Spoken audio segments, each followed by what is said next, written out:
Now the car runs on autopilot. The driver is a ghost in the seat. The gap between man and machine is closing.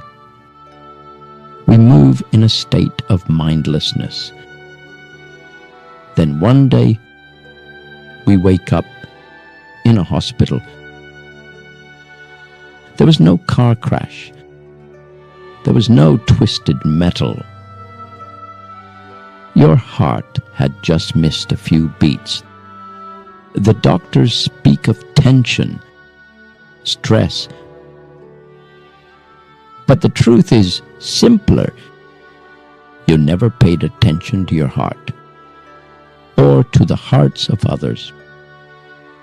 We rise at 6. We get ready in a mechanical manner, with no awareness. Breakfast is a ghost of a meal. This is the modern view on breakfast. We run to work, our minds preoccupied.